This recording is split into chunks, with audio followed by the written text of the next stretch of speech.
Yo, what's up guys? How are you guys doing today? It is me, Quinkun, and welcome back to this end of season report. In today's video, we're going to be taking a look at each player's stats that's in our squad, and we're also going to be taking a look at how the other clubs did in their respective leagues. So, without further ado, let's get into the squad report and let's see how our players did this season. We are going to start off with our starting 11. We have Miguel Moya in goal. This guy had 32 appearances, and out of those 32 appearances, he has had 15 clean sheets, and he was tied with Casillas for the first place spot with 12 clean sheets. Moya had a great season. He did make a lot of saves for us in important times, and sometimes he just conceded some dumb goals. But for the most part, Moya was a great goalkeeper. He did go up in his jumping and his balance stats, and he didn't go up any overall ratings. He is 31 and he's worth $9 million. So next season will be the best season to sell him off and get the most money. Now let's move on to our defensive line. In our defensive line, we do have Rafael, Miranda, Diego Godin, and Alexandro. Rafael went up by 2 overall ratings. We got him in January for $10 million, and Jesus Gomez, we got him from Manchester United, and he played 17 games with us, and he got 2 assists, 6 clean sheets, and he did go up 2 overall ratings. His form is okay, but he did have an extraordinary season with us. He helped us win La Liga, and he really did help us out during those games. Miranda went up by 2 overall ratings. He's 30 years old already, and he's worth $21 million. He had 40 appearances, 1 assist, and 17 clean sheets. Diego Godin didn't go up by any overall ratings. His form is bad. 39 appearances, 1 goal, 16 clean sheets, and he is worth $23 million. He's 1 year younger than Miranda, so I don't know. I really do need a new young center back, but I might keep these 2 for the next season. The last defender that was in our starting 11 is our left back, Alexandro. We got him from Porto. In the beginning of the season, we offered them $13 million and Thiago. He went up by 2 overall ratings. He's 24, $14 million value. He had 39 appearances, 1 goal, 1 assist, and 19 clean sheets. So he was very, very good in our defensive line, and he did help out up top also. Now let's move on to our midfield. In our midfield, we did play with a 4-3-3 attack, or with an original 4-3-3. And the 3 midfielders we did have were Gabi, Marco Verratti, and Koke. Gabi went up by 2 overall ratings. He's already 31 and he's worth $23 million. This guy had a great season with us. He had 36 appearances, 4 goals, 6 assists, 16 clean sheets, and he did pick up 2 yellow cards, but he's 31 years old already, and he was the captain of our squad. He got 4 goals, which is pretty good for a center mid, and 6 assists, which is actually pretty good. Marco Verratti didn't go up by his overall rating. He's barely 22, so he still has a few years ahead of him, and he scored 1 goal, 3 assists, 17 clean sheets in 34 appearances. This guy was a guy we always took out during our games, and we put in the likes of Fernando or another center mid. But Marco Verratti had a decent season, but I do expect a lot more from him next season. Koke was the last center mid, or the cam, that we used in our team. He went up by 1 overall rating. He's barely 23, and I do want to keep him, but if I do get an offer from him next year, I might be selling him because he got 36 appearances, 1 goal, 5 assists, and 19 clean sheets. He had a pretty decent season, but if we do keep him next year, I do expect a lot more from him. I do want him to at least get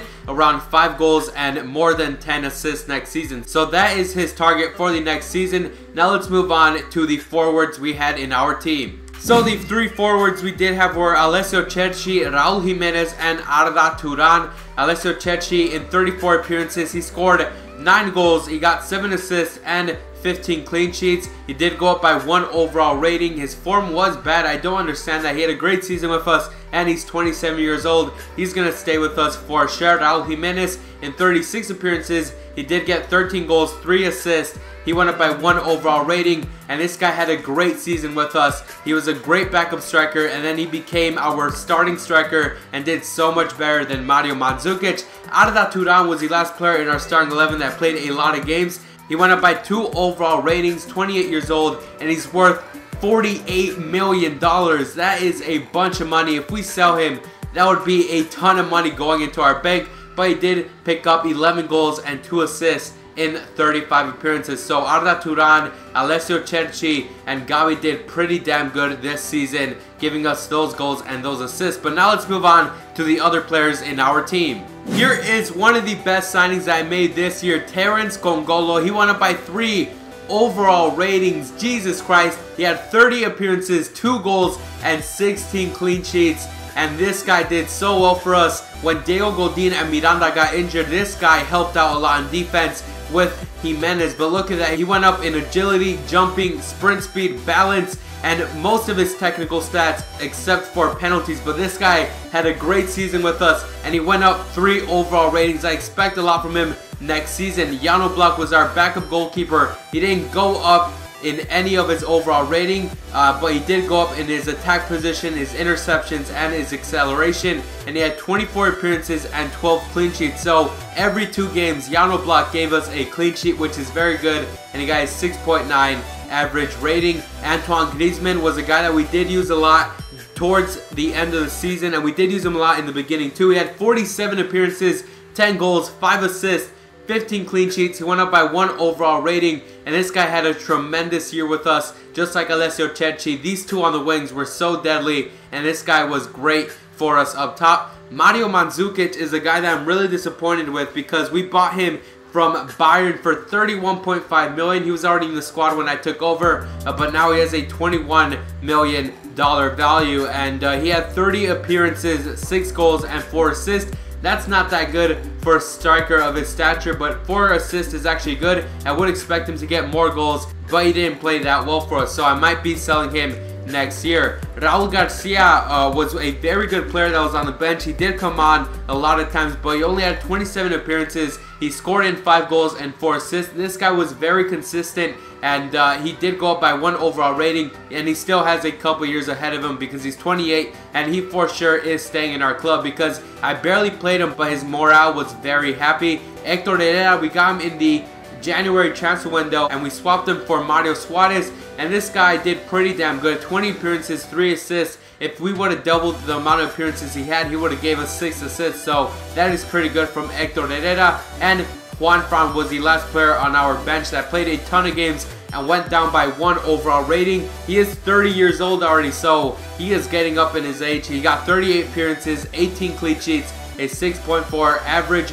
rating, and 3 yellow cards. So Juan Fran, I don't know if I should keep him or sell him. Please leave a comment down below. What should I do with Juan Fran? Now we move on to the reserves and the players that barely played this season. Lucas Hernandez. This guy is showing great potential. He didn't play 1 game at all, but he did go up by 3 overall ratings.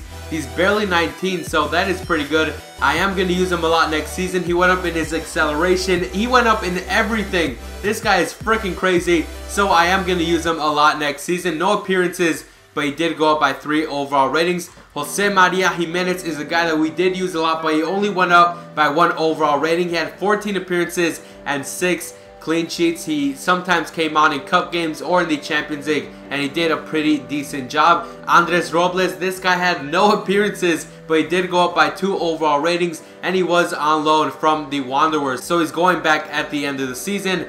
Anthony Martial was a guy that we got loaned in from Monaco, and in 9 appearances he scored 3 goals, and it felt like he scored more goals and it felt like he had more appearances, but he only had 9 appearances. He went up by 2 overall ratings, and I might get him next year. He was on loan, so I might buy him next year for sure. Oliver Torres, this is a guy that we called back on loan from Porto, so he came back in the beginning of the season because we needed a good winger, and in 16 appearances he got 2 goals, 3 assists, and he didn't go up by overall rating, but I am going to be using him a lot next season because he's 20 years old, and I really do like using this guy. Saul and Fernando were 2 very good center mids that I did have. Fernando came from Shakhtar for 15.5 million, and Saul, this guy had 17 appearances, went up by 2 overall ratings, 1 goal, 1 assist, and this guy is a very exciting prospect. I'm going to use him a hell of a lot next season. Fernando, this guy was a guy that I'm very disappointed because I did expect a lot from him coming from Shakhtar, and he's Brazilian, 23 years old. He's very good, but he only had 2 goals and 1 assist in 33 appearances. I do expect a lot more from him next season, but if he doesn't do that well next season, I'm going to have to sell him. Momad Ndoye is a player that didn't play at all, 23 years old, 62 overall rating. He went up by 2, and his contract is expiring in 2 months, so I might offer him a new contract and then sell him because he does have a pretty good value. Adam Mad, this guy is 75 overall rating. We got him from PSV for 13 million in the January transfer window, and he only had 8 appearances and 2 goals, which is actually pretty good.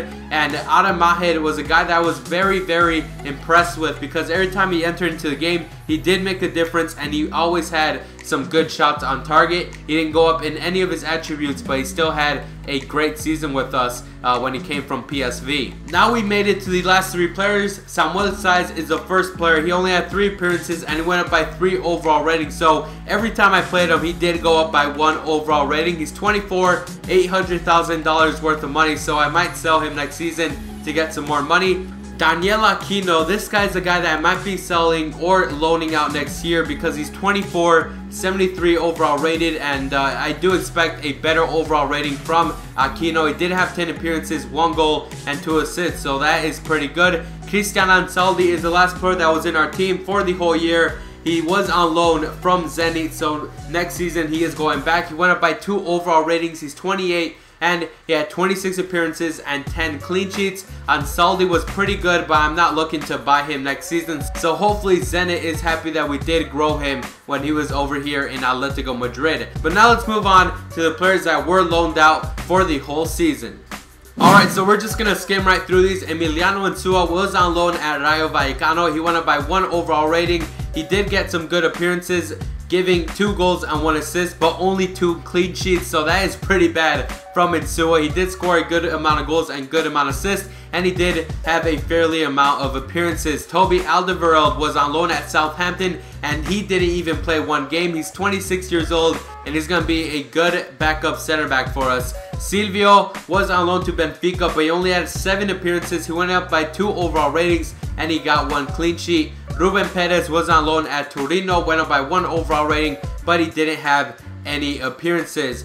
Borja Baston, this guy had no appearances, but he did go up by 1 overall rating, and his acceleration, his pace looks horrible, but he did go up in some stats. Jasua, this guy was on loan at Wolfsburg, and this guy didn't play any games, so I don't know what was the whole point of him leaving, but he did go up by 1 overall rating, and he was 24. Leao Baptistao was on loan at Rayo Vallecano. He had 29 appearances, 3 goals, 1 assist. That's fairly decent, but that's still not that good. He's barely 22, and he can play as a striker and a right mid, and he has fairly good pace, but he's not a player that I'm looking forward to using next season. Tomas was on loan at Almeria. He had 12 appearances. He went up by 1 overall rating. He's 21, and he only scored 1 goal and 1 assist, so that is very bad. Javier Manquillo, this guy was on loan at Liverpool, and they didn't use him once. He is 71 rated, 21 years old. What was the whole point of him leaving? He could have stayed with us and got some games, at least 2 games,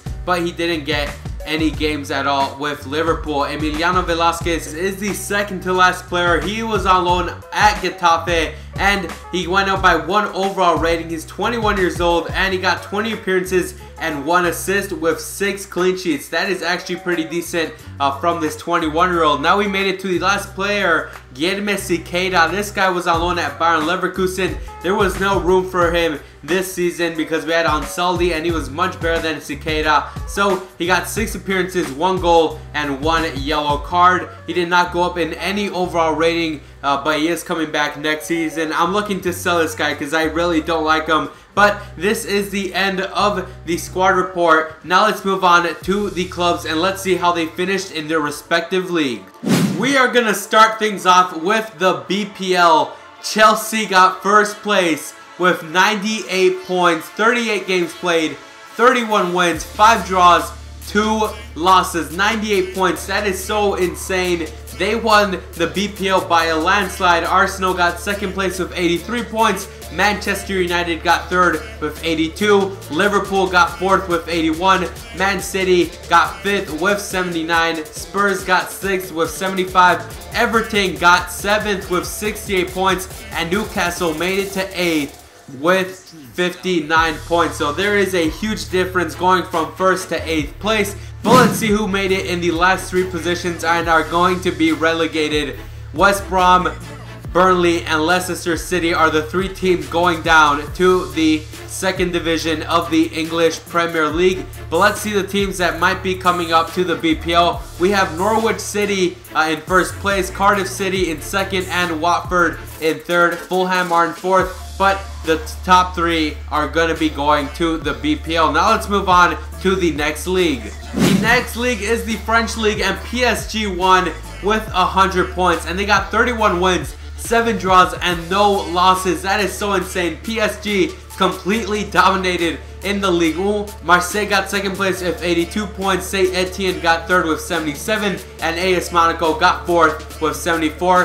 Olympique Lyon got 5th with 67, and Lille got 6th with 64 points. So PSG completely dominated the French league. And let's move on to the next league. Bundesliga, Germany, that is the next place we're going to. Bayern got 1st place with 81 points, and they did pretty damn good. 25 wins, 6 draws, 1 loss. Schalke got 2nd with 73 points.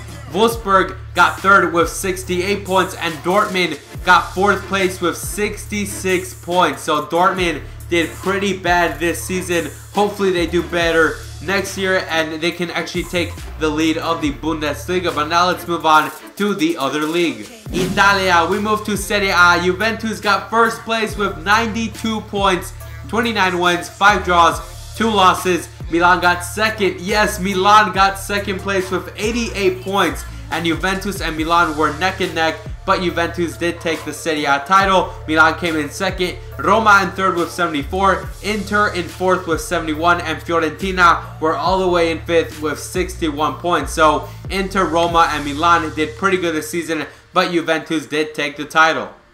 Now we move on to the Netherlands. Ajax got 1st place with 86 points. So Ajax are the champions for the Netherlands. And PSV got 2nd with 73. Feyenoord got 3rd with 73 also. And FC Twente got 4th with 73 points. So Ajax completely won the Eredivisie with 27 wins, 5 draws, and 2 losses. Great job from Ajax. Now we move on to the Liga Portuguesa, and Benfica got the title for La Liga Portuguesa. They got 83 points, 26 wins, 5 draws, 3 losses. Porto got 2nd place with 70 points, and Sporting got 3rd with the same amount of points, but with less of a goal difference. So Benfica got 1st, Porto got 2nd, and Sporting got 3rd. We finally made it to the last league that we're gonna